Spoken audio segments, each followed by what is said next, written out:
नमस्कार, आदाब, सत श्री अकाल। गुड मॉर्निंग मेरे प्यारे दोस्तों। मैं आपका होस्ट एंड दोस्त अंकित आप सभी का सरप्राइज ऑनलाइन लर्निंग सेंटर पे वेलकम करता हूं। मैं आपका क्लास 12 का फिजिक्स का एजुकेटर हूं और मैं आपको पढ़ा रहा हूं इस समय चैप्टर नंबर 6। चैप्टर नंबर 6 का पहला जो लेक्चर है वो वीडियो आपका अपलोड हो गया है। आज हम चर्चा करेंगे लेक्चर 2 में, जो कि हमारा है लेंज लॉ। ठीक है, थोड़ी सी भूमिका हम रिकैप करते हैं चीजों को।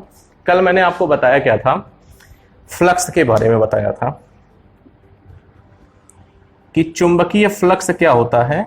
हमने कहा कि अगर कोई एकांकी क्षेत्रफल हम ले लें जिसका वेक्टर एरिया कितना है, ए है, और इसमें चुंबकीय जो फील्ड लाइन यहां से पास हो रही हैं उसकी तीव्रता को मैंने बी मान लिया, और ए और बी के बीच में जो कोण बन रहा है आपका मानते हैं कितना है, थीटा अंश का कोण है।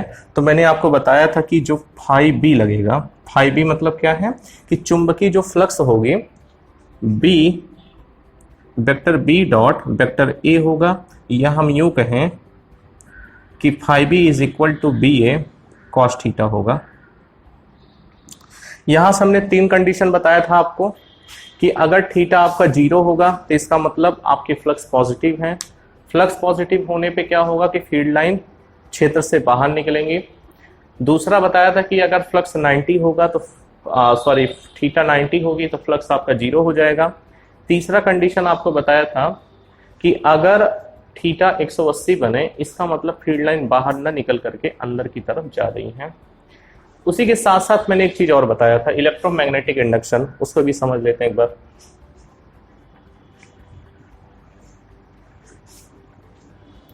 देखिए इलेक्ट्रोमैग्नेटिक इंडक्शन में हमने क्या बताया था, इलेक्ट्रोमैग्नेटिक इंडक्शन ईएमआई जिसको कहते हैं। ईएमआई में मैंने आपको बताया था कि अगर कोई क्षेत्र है, इससे संबंध फ्लक्स किसी t1 टाइम पे यदि फ्लक्स जो है कितना है, φ1 है, कुछ देर बाद देखा फ्लक्स में परिवर्तन हुआ और φ2 हो गया। तो हमने कहा था कि यदि किसी क्षेत्रफल से संबंधित फ्लक्स में यदि परिवर्तन होता है तो उसमें 2 चीजें जनरेट होती हैं, 2 चीजें उत्पन्न होती हैं। पहला क्या होता है, प्रेरित ईएमएफ, प्रेरित वैद्युत वाहक बल उत्पन्न होता है, तथा उस वैद्युत वाहक बल की वजह से उसमें प्रेरित धारा उत्पन्न होती है। आज हम जानेंगे कि कैसे प्रेरित धारा, हम रेसिस्टेंस के बारे में जानेंगे, उसके बाद आपको बताएंगे किस तरीके से होता है।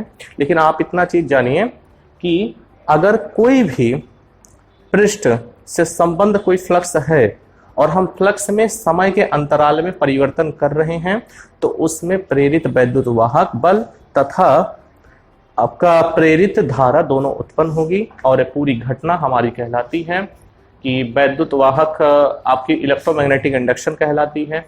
ठीक है, और इसी चीज को समझाने के लिए एक वैज्ञानिक थे जिनका नाम था फैराडे। फैराडे ने अपने एक्सपेरिमेंट के आधार पर कुछ नियम दिए। कुछ नियम क्या, 2 नियम दिए थे। पहला नियम हमारा कहलाता है न्यूमैन का नियम। न्यूमैन के नियम के अनुसार क्या चीजें हम लोगों ने सीखा था, न्यूमैन के नियम में मैंने आपको बताया था, कल की चीजें हम रिपीट कर रहे हैं अभी। न्यूमैन के नियम में बताया था कि जो ईएमएफ आपकी प्रेरित हो रही है वो ऋणात्मक फ्लक्स के परिवर्तन के दर के बराबर होती है, और वहीं मैंने कह दिया था कि अगर इनका नंबर ऑफ टर्न, फेरों की संख्या यदि n हो तो वो इसके बराबर होता है। और यहाँ पे नेगेटिव साइन किस चीज को बताती है, नेगेटिव साइन फ्लक्स परिवर्तन के दर का हमेशा विरोध करती है। कहने का मतलब है कि जो ईएमएफ आपका प्रेरित हो रहा है वो हमेशा फ्लक्स परिवर्तन की दर का क्या करेगा, विरोध करता है। यहाँ पे नेगेटिव साइन इस चीज को बताता है। तो बच्चों देखिए फैराडे का जो दूसरा नियम आज हम लोग सीखने जा रहे हैं, फैराडे का दूसरा नियम जिसका नाम क्या है, लेंज का लॉ, लेंज का नियम, लेंज लॉ या लेंज का नियम।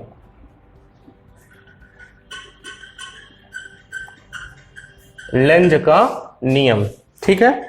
अब इस बात को समझेंगे, लेंज का नियम क्या है, किस तरीके से हम समझ बनाते हैं अपनी। देखिए लेंज के नियम को यदि हमें समझना है तो बस इतना हम जानेंगे कि किसी भी कुंडली में यदि फ्लक्स में परिवर्तन होता है तो जो प्रेरित विभव जनरेट होती है, प्रेरित वैद्युत वाहक बल उत्पन्न होता है, वो हमेशा फ्लक्स परिवर्तन के दर का विरोध करती है। मतलब जहां से उत्पन्न हो रही है, अगर आपका प्रेरित वैद्युत वाहक बल जहां से उत्पन्न हो रही है वो सदैव उसी का विरोध करती है। हम एक कहावत जानते हैं कि जिस थाली में खाना उसी थाली में छेद करना, कुछ काम ऐसा ये भी करता है ईएमएफ भी। ईएमएफ जहां से उत्पन्न हुआ है, लेंज लॉ में आपको बता रहा हूं, ईएमएफ मतलब प्रेरित वैद्युत वाहक बल, मतलब इंड्यूस ईएमएफ जहां से उत्पन्न हुआ है, जहां से प्रेरित वैद्युत वाहक बल आपका उत्पन्न हुआ है, हमेशा उसी का विरोध करेगी जहां से उत्पन्न हुआ है। ऐसा कौन कहता है? ऐसा लेंज का नियम कहता है।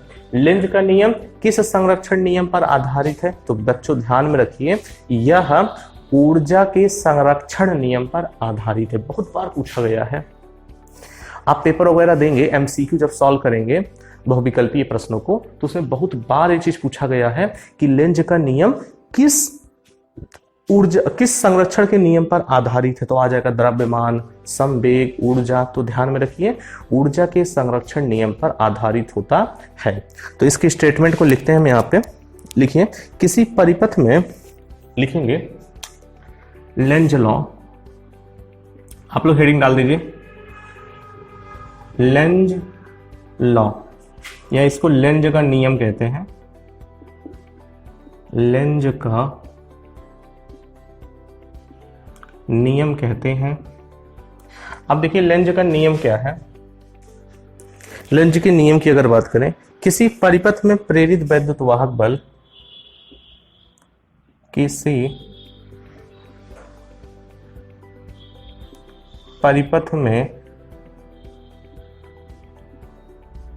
प्रेरित वैद्युत वाहक बल, प्रेरित वैद्युत वाहक बल,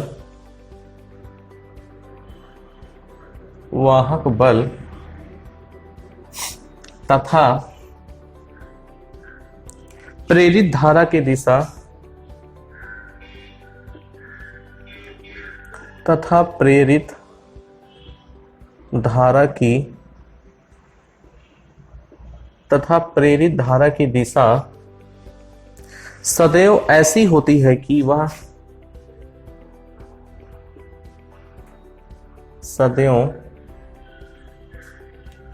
ऐसी होती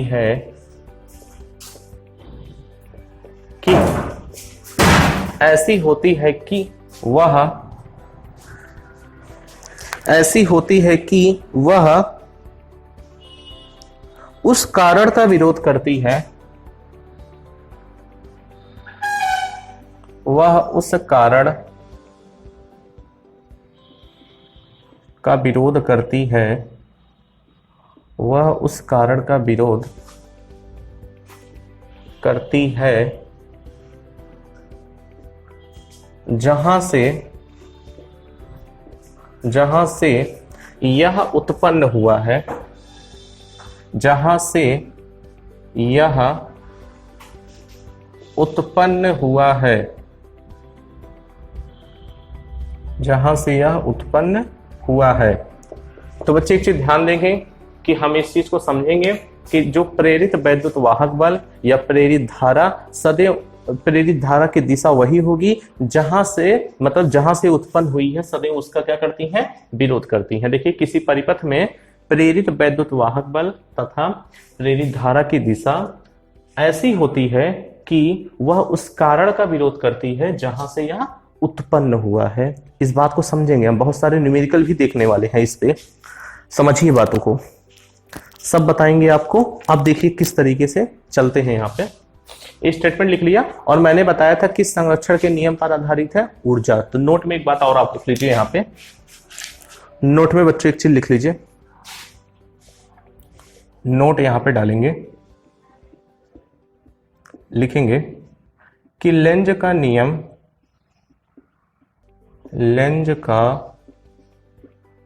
नियम ऊर्जा संरक्षण के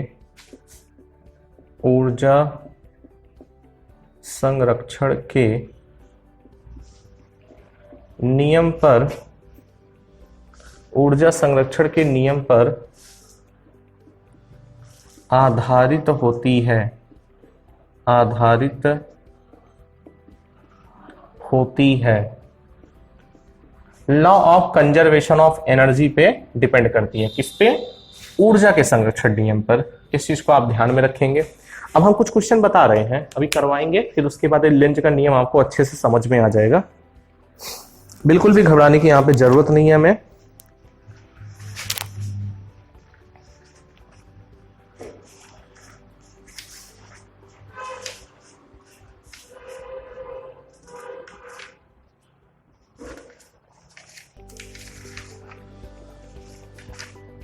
अब एक चीज देखिए यहां पे, इसको लिख लिया आपने, चलिए इसको इरेज कर रहे हैं। कुछ क्वेश्चन देखते हैं, उसके बाद एक कॉन्सेप्ट डेवलप करेंगे, किस तरीके से लेंज का नियम हम समझेंगे। जैसे देखिए यहां पे लिखेंगे, प्रश्न लिखिए, निम्नलिखित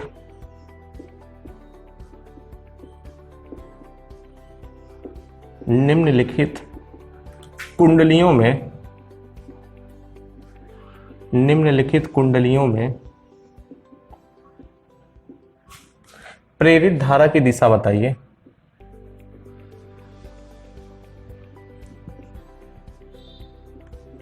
प्रेरित धारा की दिशा बताइए। प्रेरित धारा की दिशा बताइए। चलिए इस चीज को समझेंगे। अब हमें यहाँ पे इंड्यूस करंट का डायरेक्शन बताना है कि कैसे होगा। जैसे मान लीजिए एक पहला देखिए, यहाँ पे कोई एक समान चुंबकीय क्षेत्र हमने ले लिया, एक समान चुंबकीय क्षेत्र हम ले रहे हैं, क्रॉस से दिखा रहे हैं, इसका मतलब फील्ड लाइन अंदर की तरफ है।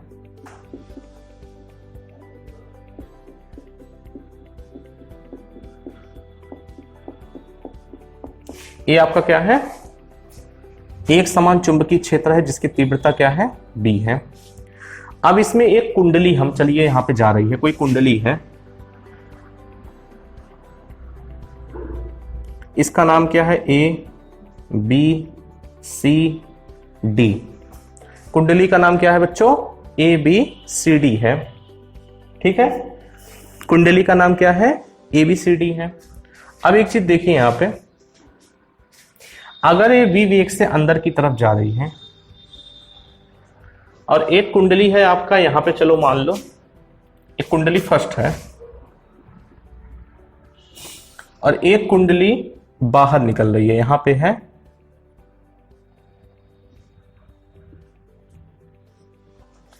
कुंडली क्या हो रही है? बाहर के साइड में निकल रही है किसी V वेग से। इसका नाम आप रख दीजिए NOP, NOP कुंडली, या दूसरी कुंडली भी कह दें। अब आप समझो, और एक तीसरी कुंडली इसी फील्ड के अंदर है, एक तीसरी कुंडली है, थर्ड कुंडली। थर्ड कुंडली क्या है? यहीं पे है। तो चलिए हम बात करते हैं कि किसमें करंट की डायरेक्शन किस तरीके से होगी। लेंज का नियम क्या कहा था? लेंज का नियम कह रहा है कि जो प्रेरित वैद्युत वाहक बल या प्रेरित धारा जो होती है सदैव उस कारण का विरोध करती है जहां से वे उत्पन्न हुए हैं। तो चलिए देखते हैं। अब मुझे बताओ, जैसे हम पहले के लिए बात करते हैं, यहां पे देखिए पहली कुंडली के लिए, पहली कुंडली का नाम क्या है? ABCD। कुंडली ABCD के लिए अगर हम देखें, देखो अगर एक कुंडली एक समान चुंबकीय क्षेत्र में प्रवेश कर रही है, पहला कुंडली की बात करें, ये एक समान चुंबकीय क्षेत्र में क्या कर रही है? प्रवेश कर रही है। दूसरे कुंडली की बात करें, वो एक समान चुंबकीय क्षेत्र से क्या हो रही है? बाहर जा रही है, दूर जा रही है। तीसरी कुंडली की बात करें, ये कुछ नहीं कर रही है, बिल्कुल रुकी हुई है, इसका वेग 0 हमने माना है। इतनी बात समझ में आई कि नहीं? देखो अगर एक कुंडली एक समान चुंबकीय क्षेत्र में जा रही है तो इसका फ्लक्स क्या हो रहा है? बढ़ रहा है कि घट रहा है? आप कहेंगे बढ़ रहा है, क्योंकि धीरे धीरे जैसे जैसे एक समान चुंबकीय क्षेत्र में जाएगा इसका फ्लक्स क्या होता जाएगा? बढ़ता जाएगा। अब देखो फ्लक्स बढ़ रहा है, फ्लक्स बढ़ रहा है और फील्ड लाइन कैसे जा रही है? अंदर की साइड जा रही है। भाई क्रॉस अगर मान लो ये ऐसे बढ़ते बढ़ते बढ़ते बढ़ते यहां पहुंच जाएगा तो इसके अंदर बहुत सारी फील्ड लाइन अंदर जाना शुरू कर देंगे। क्यों? क्योंकि क्रॉस साइन इस चीज को बताता है कि फील्ड लाइन अंदर जा रही है। बात को समझिए, क्रॉस लाइन किस चीज को बताता है? फील्ड लाइन अंदर जा रही है। डॉट लाइन किसको बताता है? फील्ड लाइन बाहर निकल रही है। तो जैसे जैसे अंदर जाएगा इसका मतलब फील्ड लाइन अंदर अंदर अंदर अंदर जा रही है। तो लेंज का नियम कहता है कि ये अपोज करेगा। अगर फील्ड लाइन अंदर जा रही है ये क्या कहेगा? बाहर भेजेगा, भागो भागो भागो भागो भागो। इस तरीके से फील्ड लाइन कहां जा रही है? अंदर जा रही है। लेकिन कॉइल क्या करेगा भाई? प्रेरित वैद्युत वाहक बल उसका कारण ही है, जिस थाली में खाएगा उसी में छेद करेगा। तो अंदर जा रहा है तो इसको क्या करेगा? अपोज करेगा।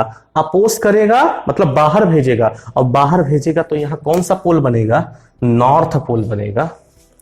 तो पहले में कौन सा पोल बनेगा भाई? अभी देखो अंदर जा रहा है, इसका मतलब साउथ पोल है। फील्ड लाइन अंदर जाएंगे तो दक्षिण ध्रुव यहां पे उत्पन्न होगा ना, तो इसको बाहर फेंकेगा तो उल्टा बनेगा। दक्षिण था तो उत्तरी ध्रुव बनाने का प्रयास करेगा। तो ये पहले में कौन सा पोल बनेगा? North pole. अगर नॉर्थ पोल बन रहा है तो इसकी दिशा कैसी है बताइए? कैसी है? घड़ी के सुई के विपरीत है। देखिए घड़ी की सुई के क्या है? विपरीत है। तो यहां पे कैसा डायरेक्शन मिलेगा आपको? क्लॉकवाइज, सॉरी एंटी क्लॉकवाइज, दक्षिणावर्त, एंटी क्लॉकवाइज। पहले में क्या होगा? एंटी क्लॉकवाइज या यूं कहें दक्षिणावर्त दिशा होगी। दक्षिणावर्त दिशा होगी। ये बात समझ में आई कि नहीं? एंटी क्लॉकवाइज डायरेक्शन होगा। मैं पूछूं करंट कैसे दिखाओगे? चलिए हम दिखा देते हैं। इसमें करंट, ये जो पहला कॉइल है ABCD, इसमें करंट हम कैसे दिखाएंगे? Anti clockwise. क्लॉकवाइज कैसे होगा? ऐसे ऐसे। एंटी क्लॉकवाइज कैसे दिखाएंगे? इस टाइप में। समझ रहे हैं? यूं ऐसे ऐसे घूमेगा करंट। ये पहले के लिए हमने देख लिया। ये बात समझ में आई कि नहीं? अब इसके बाद देखिए नॉर्थ पोल बनेगा। अब इसके बाद दूसरा देखेंगे। अगर हम सेकंड कॉइल की बात करते हैं, सेकंड कॉइल देखो ये बाहर की तरफ निकल रहा है। क्या कर रहा है? बाहर की तरफ निकल रहा है। बाहर की तरफ निकल रहा है, इसका मतलब क्या है? कि इसका फ्लक्स घट रहा है। बात समझो, इसका जो फ्लक्स की संख्या है, वैद्युत वाहक बल की जो क्वांटिटी होगी, क्या हो? घट रही है, घट रही है। बाहर निकलेगा फील्ड लाइन 10, 5 ऐसे ऐसे घटते घटते 0 हो जाएगा। बस बाहर निकल जाएगा, कोई फील्ड लाइन में नहीं जाएगी। तो जैसे जैसे बाहर जाएगा वैसे वैसे इसके फ्लक्स में कम हो रहा है। कम हो रहा है तो क्या करेगा? बढ़ाएगा। कम हो रहा है तो क्या करेगा? बढ़ाएगा। बढ़ रहा है तो क्या करेगा? घटाएगा।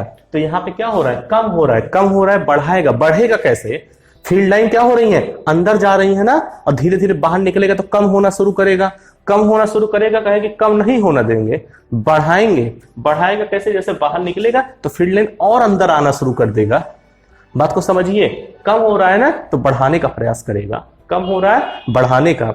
बढ़ेगा कैसे? जब फील्ड लाइन अंदर की साइड में जाएंगी। तो देखो यहाँ पे अगर फील्ड लाइन अंदर की साइड में जाएंगी तो यहाँ कौन सा पोल जनरेट हो जाएगा? सेकंड में, सेकंड में आपका जनरेट हो जाएगा साउथ पोल। कौन सा? South pole. अब देखिए यहाँ पे आपका नॉर्थ पोल बना है। यहाँ पे नॉर्थ पोल बनेगा और साउथ पोल बन जाएगा। देखिए कैसे? सेकंड को समझिए। सेकंड का नाम क्या था? MNOP। इसमें कौन सा पोल बन रहा है आपका? इसमें कुछ इस तरीके से साउथ पोल बन रहा है, ऐसे। तो साउथ पोल में देखिए डायरेक्शन कैसे दिखाते हैं हम, ऐसे। और नीचे करेंगे तो कैसा बन रहा है? क्लॉकवाइज। तो यहाँ पे घड़ी की दिशा कैसी होगी? सॉरी, यहाँ पे जो डायरेक्शन होगा वो क्लॉकवाइज डायरेक्शन होगा, जिसको हम क्या कहते हैं? वामावर्त। वामावर्त दिशा होगी। समझ गए? वामावर्त। अब चलिए वामावर्त हम दिखा देते हैं यहाँ पे। क्लॉकवाइज की दिशा में घड़ी के सुई में ऐसे ऐसे ऐसे ऐसे ऐसे ऐसे घूमेगा। अब देखिए यहाँ पे तीसरे कुंडली में देख लेते हैं। तीसरे कुंडली को भी समझ लें।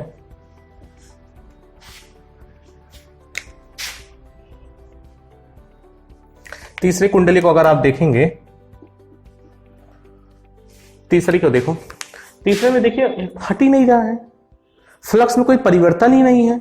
अगर फ्लक्स में कोई परिवर्तन नहीं है तो ईएमएफ कितना होगा भाई, जीरो होगा। कितना होगा, जीरो। तो यहाँ पे कोई करंट वरेंट नहीं होगा, तो इसमें आपकी ईएमएफ कितनी हो जाएगी, जीरो हो जाएगी।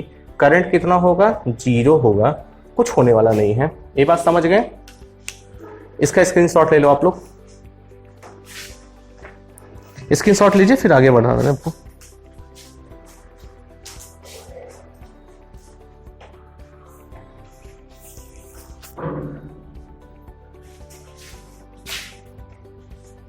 चलिए कुछ और देखते हैं, और भी कोई क्वेश्चन देखने का प्रयास करते हैं। जैसे देखिए आप,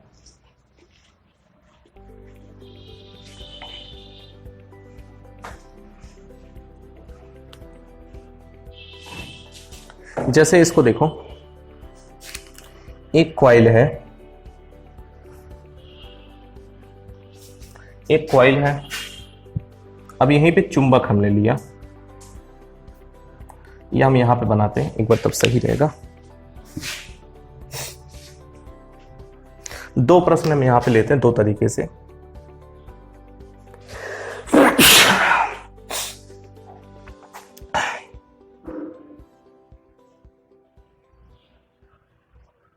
एक क्या भैया, कॉइल है।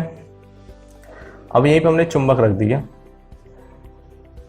ये चुंबक का नॉर्थ पोल है और ये साउथ पोल है।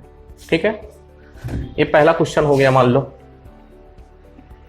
और वी वेग से इसकी तरफ आ रहा है, वी वेग से कॉइल की तरफ हमने फेंका है।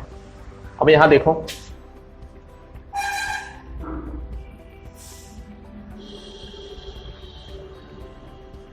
यहां हमने साउथ पोल रखा है, यहां पे नॉर्थ पोल, और ये वी वेग से इधर फेंका है। अब बताना है इसमें कुंडली में कैसी धाराएं निकलेंगी। अब देखो ध्यान से समझना, ध्यान से समझना। देखो, अगर नॉर्थ पोल है, नॉर्थ पोल है, तो फील्ड लाइन को क्या करेगा, बाहर की तरफ फेंकेगा ना, बाहर की तरफ लाइन फेंकेगा, फील्ड लाइन बाहर निकालेगा। और ये क्या कहेगा, बाहर मत आओ, अंदर जाओ, उल्टा करेगा, उल्टा। ये अंदर आ रहा है फील्ड लाइन ना, तो इसको बाहर फेंकने का प्रयास करेगा। क्या करेगा, अगर फील्ड लाइन अंदर आ रही है, देखिए नॉर्थ पोल अगर आएगा तो ये क्या करेंगे, फील्ड लाइन इसके अंदर होकर के गुजरेंगी, अंदर से पास करेंगी, तो इसको अपोज करेगा, फेंकेगा बाहर। बाहर फेंकेगा मतलब बाहर निकालने का प्रयास करेगा। तो बाहर निकालेगा तो प्रेरित धारा की दिशा क्या हो जाएगी, यहाँ पे नॉर्थ पोल जनरेट हो जाएगा। कौन सा पोल, नॉर्थ पोल। तो नॉर्थ पोल जनरेट होगा तो यहाँ पे करंट की डायरेक्शन कैसी हो जाएगी, देखिए कैसी हो जाएगी, एंटी क्लॉकवाइज। कैसा होगा, करंट कैसा बहेगा यहाँ पे, एंटी क्लॉकवाइज। तो यहां पे लिखेंगे करंट आपकी जो होगी एंटी क्लॉकवाइज होगी। ठीक है, कैसी होगी, एंटी क्लॉकवाइज। अब यहां पे देखो, साउथ पोल है। कौन सा पोल है, साउथ। साउथ पोल में क्या होता है, फील्ड लाइन अंदर आती हैं, फील्ड लाइन अंदर आ रही हैं। तो जब फील्ड लाइन इससे बाहर, अब देखो, अब यहां पे खड़े हो जाओगे, अंदर आ रही है, तो इससे क्या हो गया, फील्ड लाइन बाहर की तरफ निकल रही है, बाहर की तरफ निकल रही है। तो कहेगा कि नहीं, अंदर आओ, अंदर आओ, अंदर आओ। अंदर आने के लिए क्या करना पड़ेगा, साउथ पोल जनरेट करना पड़ेगा। कौन सा पोल, साउथ। तो साउथ पोल बनेगा तो कैसा डायरेक्शन बन रहा है, क्लॉकवाइज। कैसा बनेगा बच्चों, क्लॉकवाइज डायरेक्शन बनेगा यहां पे इस तरीके से, क्लॉकवाइज डायरेक्शन हो जाएगी। तो यहां पे हम लिखेंगे डायरेक्शन ऑफ करंट क्या होगा, डायरेक्शन ऑफ करंट अगर हम देखें तो क्लॉकवाइज।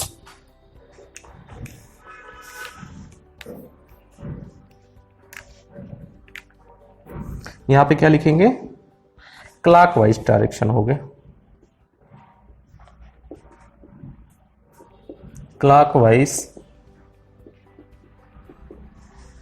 डायरेक्शन होगा। इसको भी लिख लो आप लोग, पेपर में आए हुए क्वेश्चन है, इतना ध्यान में रखिएगा।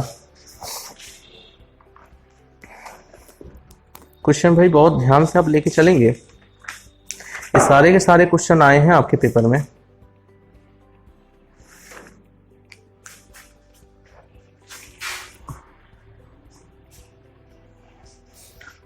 लिख लिया आपने, स्क्रीनशॉट ले लो इसको। अब आगे बढ़ेंगे फिर उसके बाद। चलिए कुछ और टॉपिक हम लोग देखते हैं।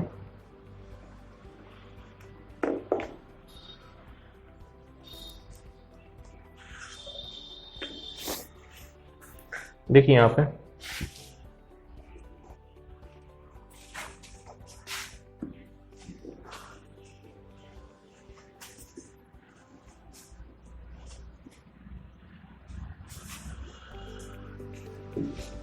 चलिए बच्चों, अब लोग हेडिंग डालेंगे।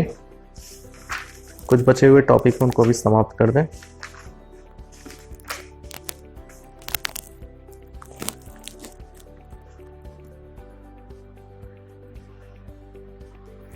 हेडिंग लिखिए, प्रेरित वैद्युत वाहक बल, प्रेरित धारा और प्रेरित आवेश। तो हेडिंग लिखेंगे हम लोग,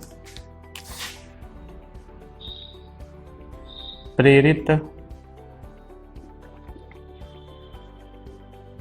वैद्युत वाहक बल,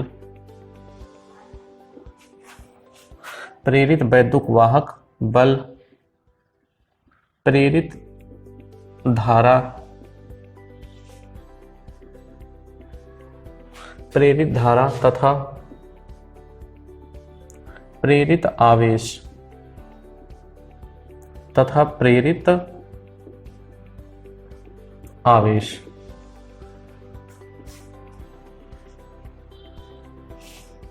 प्रेरित आवेश ये क्या होती है, चलिए समझेंगे।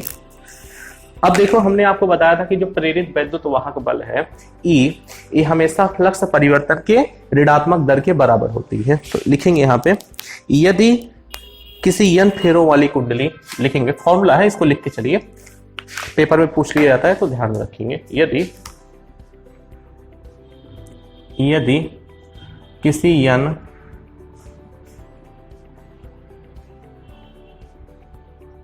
फेरों वाली, किसी n फेरों वाली कुंडली में चुंबकीय फ्लक्स परिवर्तन, कुंडली में चुंबकीय फ्लक्स परिवर्तन, चुंबकीय फ्लक्स परिवर्तन की दर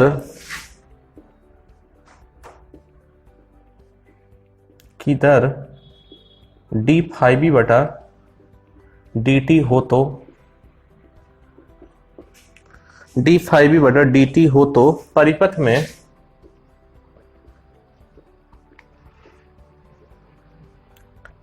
में प्रेरित वैद्युत वाहक बल,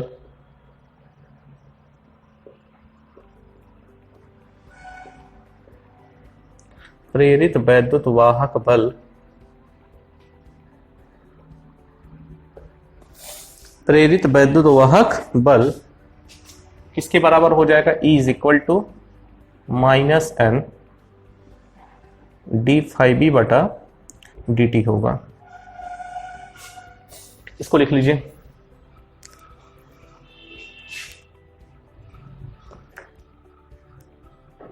यहां पे लिखेंगे ऋणात्मक चिन्ह, ऋणात्मक चिन्ह प्रेरित वैद्युत वाहक बल की दिशा को चिन्हित करता है या प्रदर्शित करता है। प्रेरित वैद्युत वाहक बल, वैद्युत वाहक बल की दिशा को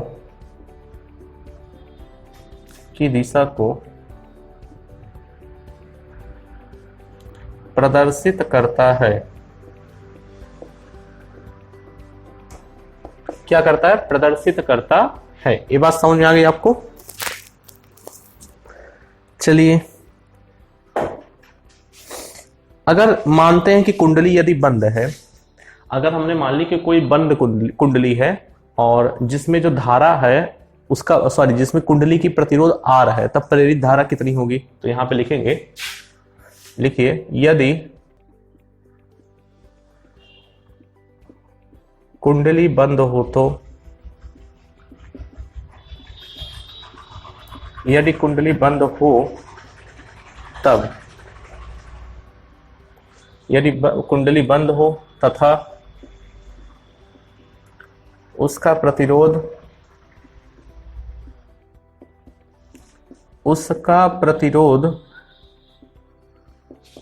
कैपिटल आर हो, तब प्रतिरोध भाई कितना हो, कैपिटल आर हो, तब प्रेरित धारा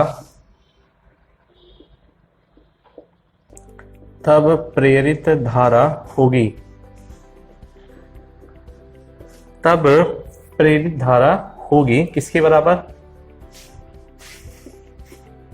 I इज इक्वल टू, अगर हम इसका मॉड लेना चाहें ऐसे भी लिख सकते हैं, अगर हम इसके परिमाण की बात करें, E mod is equal to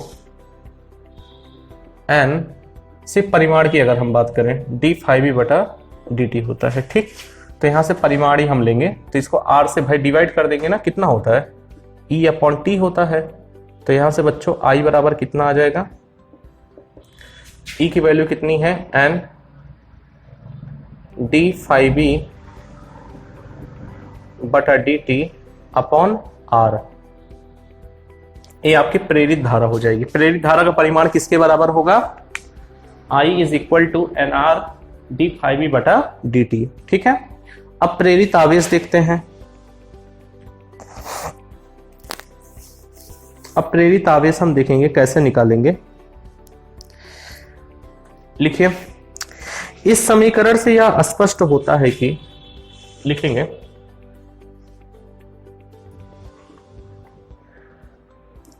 इस समीकरण से यह स्पष्ट होता है कि, यह स्पष्ट होता है कि, यह स्पष्ट होता है कि प्रेरित धारा परिपथ के, प्रेरित धारा परिपथ के, प्रेरित धारा परिपथ के प्रतिरोध पर निर्भर है।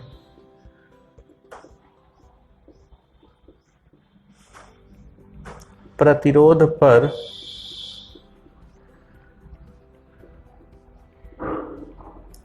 निर्भर है। यहां तक बात क्लियर हो गई, प्रतिरोध पर निर्भर है। ठीक है, यहां तक कोई प्रॉब्लम नहीं। चलिए आगे लिखेंगे, डेल्टा टी समयांतराल में, डेल्टा टी समयांतराल में, डेल्टा टी समयांतराल में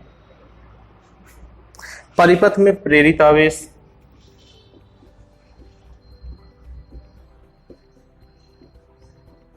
परिपथ में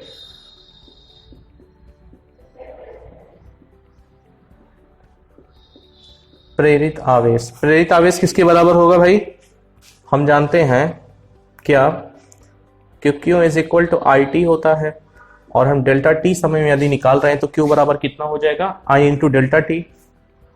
तो भैया Q बराबर यहां से कितना होगा, I कितना है, ऊपर हमने निकाला है n upon R D five B बटा डी टी डेल्टा टी हो जाएगा।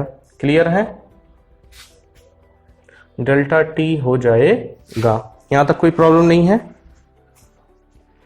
या हम इसको ऐसा भी कर सकते हैं, स्मॉल टाइम में कैंसिल भी हो जाएगा, और भी छोटा टाइम ले लो, डी टी समय ले लीजिए। ठीक है, डी टी समय ले लेंगे तो भैया यहां से क्या होगा, dt और dt एक दूसरे से कैंसिल हुआ, तो Q बराबर कितना आएगा, Q is equal to n upon R D five B के बराबर हो जाएगा। इसका स्क्रीनशॉट आप ले लीजिए,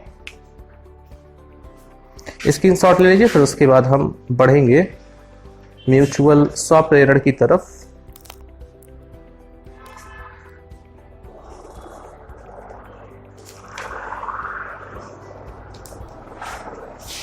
चलिए स्क्रीनशॉट ले लो आप लोग।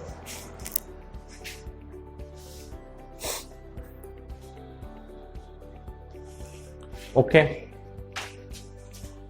तो यहां पे हमने क्या सीखा, देखिए अगर हमें कोई n फेरो वाली कुंडली है जिसमें फ्लक्स परिवर्तन की दर अगर d phi b बटा dt है, तो परिपथ में जो प्रेरित धारा होगी, प्रेरित वैद्युत वाहक बल होगा, वो किसके बराबर होगा, E is equal to minus n d phi b बटा dt होगा। ठीक है, तो यहां से E बराबर कितना आ गया, n d phi b बटा dt हो गया। ठीक है, तो यहाँ पे ऋणात्मक चिन्ह किस चीज को बताता है, वैद्युत वाहक बल की दिशा को प्रदर्शित करता है। किस चीज को, नेगेटिव साइन।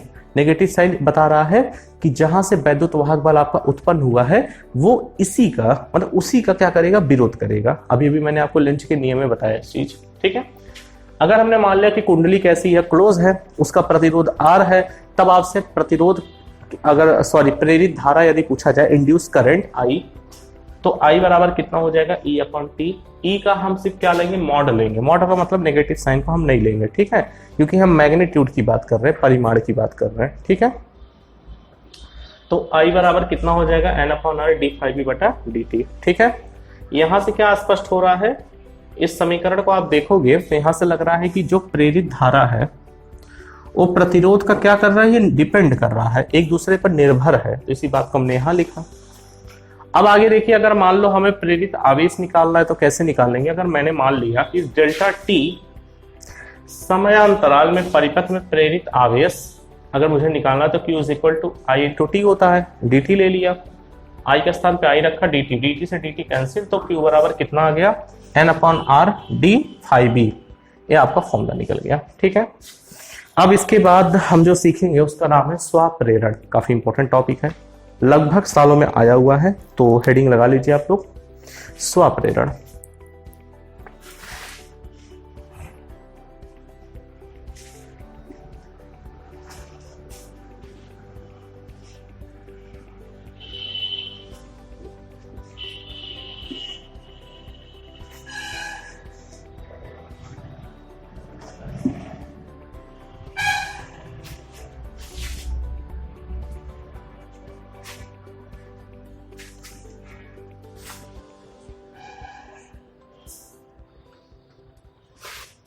लिखेंगे स्वप्रेरण।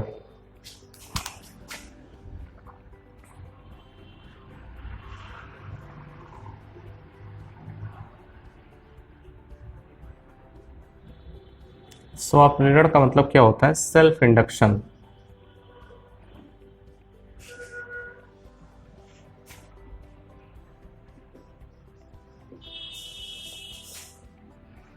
Self induction. ठीक है, हेडिंग आप लोग लगा लीजिए, क्या है सेल्फ इंडक्शन समझेंगे।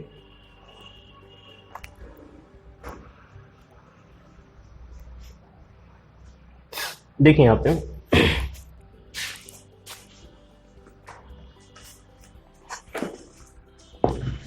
एक डायग्राम बनाएंगे, फिर समझते हैं इस बात को।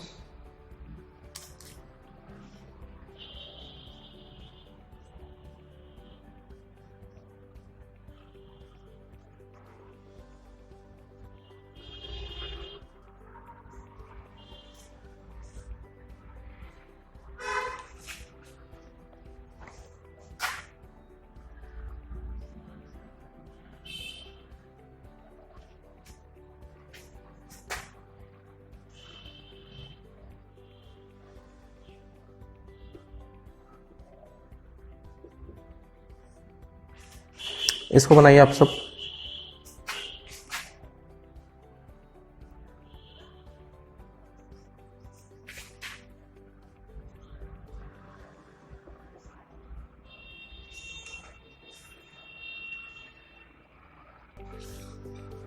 ये क्या है, धारा नियंत्रक है।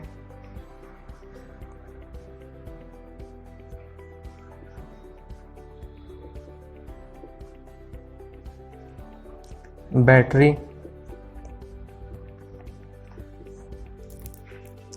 ये क्या है, कुंजी।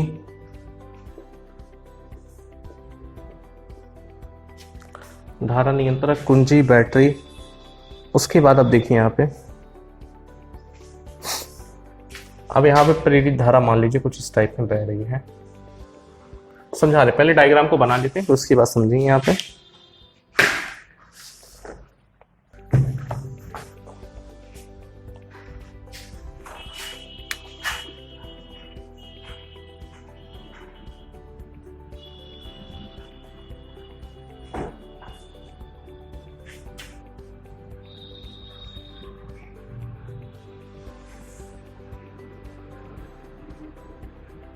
ये डायग्राम बनाइए आप सब साथ साथ।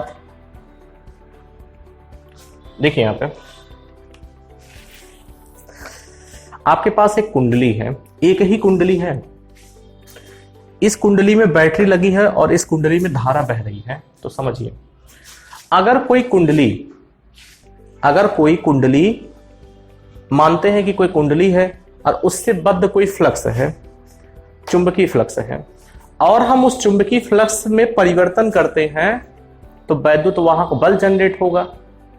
अगर वो वैद्युत वाहक बल, बात समझिए, अगर किसी कुंडली से बद्ध फ्लक्स में परिवर्तन करते हैं तथा उसी कुंडली में प्रेरित वैद्युत वाहक बल उत्पन्न होता है, प्रेरित वैद्युत धारा उसी कुंडली में परिवर्तित होती है, उत्पन्न होता है, तो इस प्रक्रिया को हम क्या कहते हैं? स्वाप्रेरण कहते हैं।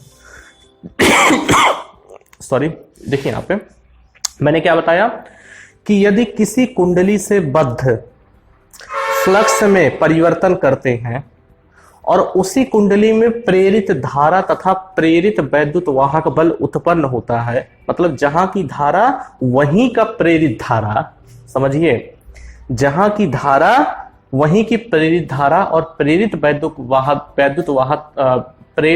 वाहक बल उत्पन्न होता है, तो इस पूरी घटना को हम नाम देते हैं स्वप्रेरण या सेल्फ इंडक्शन कहते हैं। समझ में आई? फ्लक्स में परिवर्तन हुआ, प्रेरित, देखिए कोई कुंडली है, कुंडली में धारा बही तो चुंबकीय क्षेत्र निकला, फ्लक्स में परिवर्तन किया और उसी कुंडली में प्रेरित वैद्युत वाहक बल उत्पन्न होता है, तो वो कहलाता है स्वप्रेरण। स्व का मतलब अपना ही करंट, अपना ही प्रेरित धारा, मतलब करंट भी इसी का और प्रेरित वैद्युत वाहक बल भी इसी का।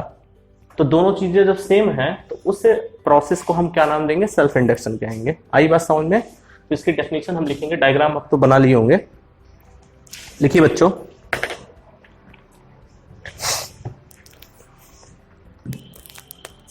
लिखेंगे विद्युत चुंबकीय प्रेरण की इस घटना को लिखेंगे यहां पे,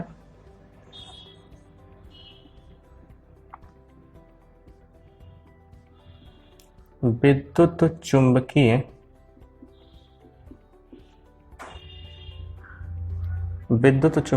प्रेरण की इस घटना को जिसमें किसी कुंडली में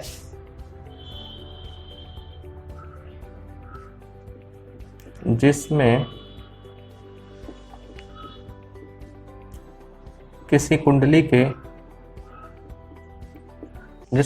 कुंडली में प्रवाहित धारा को परिवर्तित में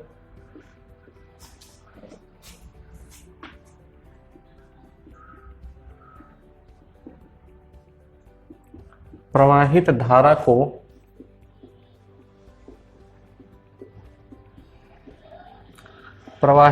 को परिवर्तित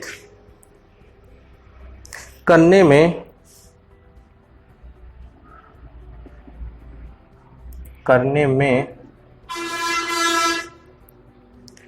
उसी कुंडली में प्रेरित धारा, ऐसा लिखेंगे, करने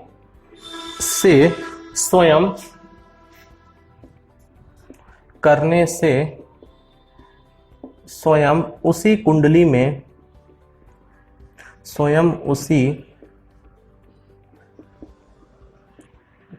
में प्रेरित वैद्युत वाहक बल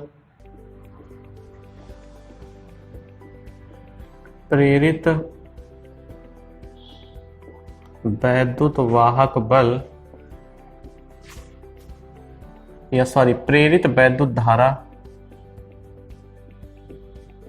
प्रेरित वैद्युत धारा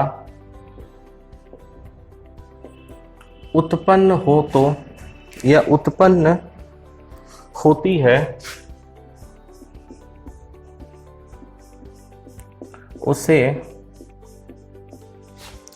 उसे स्वप्रेरण कहते हैं।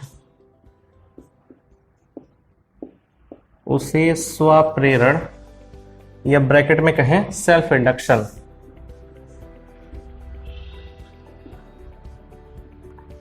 स्वप्रेरण या सेल्फ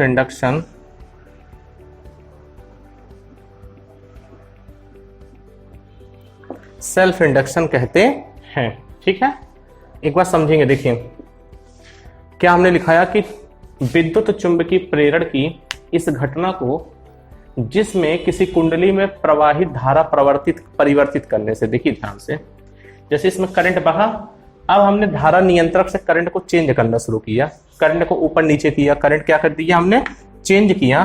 तो इसी कुंडली में, बात समझिए, जैसे करंट हमने धारा नियंत्रक लगा के चेंज कर दिया, करंट चेंज किया तो फ्लक्स चेंज हुआ, फ्लक्स चेंज हुआ तो प्रेरित धारा उत्पन्न हुई। तो इसी कुंडली में अगर प्रेरित धारा उत्पन्न हो जाए, बात समझिए, प्रवाहित धारा भी इसी कुंडली की और प्रेरित धारा भी उत्पन्न इसी कुंडली की, मतलब स्वयं में उत्पन्न हो रहा है, तो स्वप्रेरण, सेल्फ इंडक्शन। तो वही कहा हमने, स्वयं उसी कुंडली में प्रेरित धारा उत्पन्न होती है तो उसे स्वप्रेरण या सेल्फ इंडक्शन कहते हैं। ये बात समझ में आई? इसका आप स्क्रीनशॉट ले लो। उसके बाद एक दो पॉइंट और लिखा दें इसमें।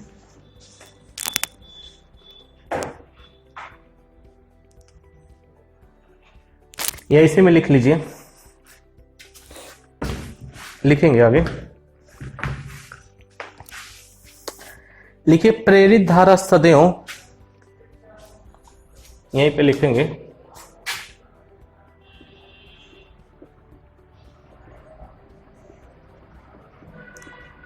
प्रेरित धारा सदैव मुख्य धारा के परिवर्तन का विरोध करती है। सदैव मुख्य धारा के परिवर्तन का विरोध करती है।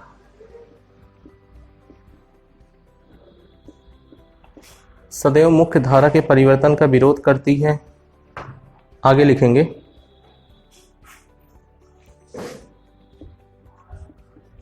जब मुख्य धारा बढ़ाई जाती है,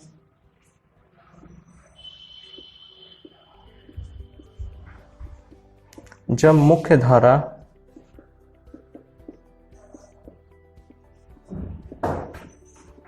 बढ़ाई जाती है, जब मुख्य धारा बढ़ाई जाती है तो प्रेरित धारा के विपरीत दिशा में बहती है। जब मुख्य धारा बढ़ाई जाती है तो प्रेरित धारा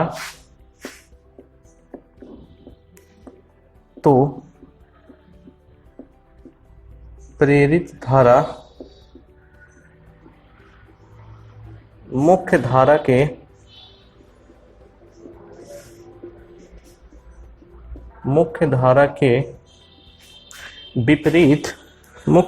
के विपरीत दिशा में बहती है।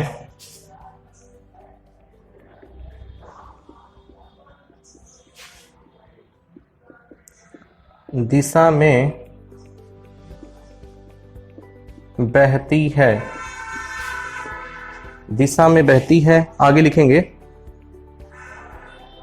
तथा इस प्रकार मुख्य धारा के बढ़ने का विरोध करती है। तथा इस प्रकार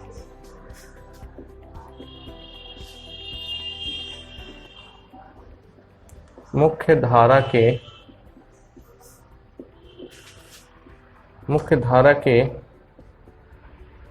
बढ़ने का विरोध करती है। मुख्य धारा के बढ़ने का विरोध करती है।